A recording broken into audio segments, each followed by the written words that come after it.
In fantasy and anime, the pocket training dimension is a staple. A hero walks into a blank void, trains for 10,000 years, and emerges as a god-tier fighter. But when characters level up in a vacuum, the story loses its tension.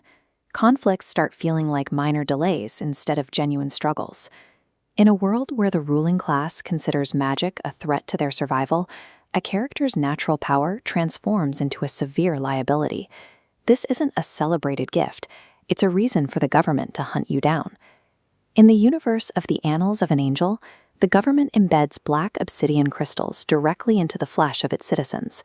This legal mandate artificially suppresses their natural abilities, keeping the most powerful individuals permanently shackled. When the state violently restricts your existence, practicing your abilities in the open becomes impossible. Survival depends on masking your true identity every time you step outside. This creates what we'll call the Adonalis blueprint. Fictional pocket dimensions are built from brutal necessity. They mirror real-world historical sanctuaries, places like Black Wall Street, where marginalized groups were forced to create their own isolated havens to survive. Step 1 of this blueprint is the catalyst. Safe havens exist because the outside world is actively hostile to a specific group of people. In early 20th century Tulsa, strict segregation ordinances prohibited Black citizens from patronizing white-owned stores, making buying Black in the Greenwood District a requirement for survival. The local economy provided the only guaranteed access to the essential goods and services denied to the community elsewhere. The Annals of an Angel applies this same pressure.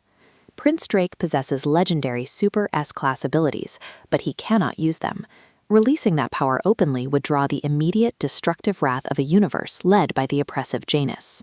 Systemic exclusion provides the catalyst for a compelling sanctuary. The pocket dimension becomes the only geographic location where a character's true potential can safely exist. Step 2 requires the sanctuary to function as a closed-loop ecosystem. It must circulate its own capital and resources internally to build strength.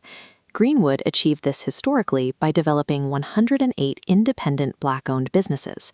By keeping wealth within the community, they created a localized economy that generated massive prosperity. Drake mirrors this by building his own pocket dimension, Adonalis. This space is designed to be completely cut off from the systemic interference and the restrictive laws of the real world. To maximize this isolation, Drake manipulates time. He tweaks the dimensional formula so that a single day in the real world can last for 10,000 years inside the pocket. This chart shows the result of that time dilation. While the real-world clock barely moves, the rapid time inside Adonalis allows Drake to accumulate billions of raw joules, the metric for magical energy, without his oppressors ever noticing. Whether circulating dollars in Greenwood or raw joules in Adonalis, the goal is to stockpile power entirely out of the oppressor's line of sight. Step 3 moves beyond survival. Safe havens exist to educate and empower the youth for future conflicts. Following emancipation, educators and organizers within Black communities established their own schools and fraternal orders. These institutions were designed to foster self-reliance and prepare the next generation to navigate a hostile society. Drake follows this historical foundation by using the safety of Adonalis to rigorously train his sons, Jason and Sora. He shields them from the restrictions that would otherwise crush their potential.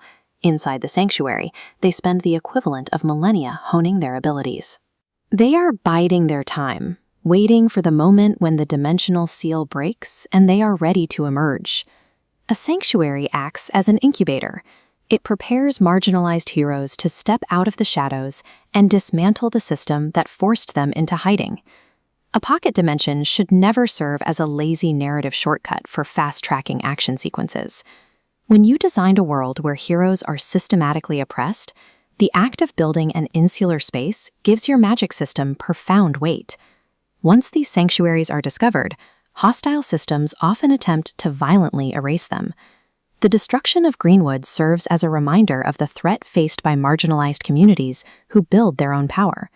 Rooting a story in historical oppression transforms the act of amassing power inside a sanctuary into a literal revolution.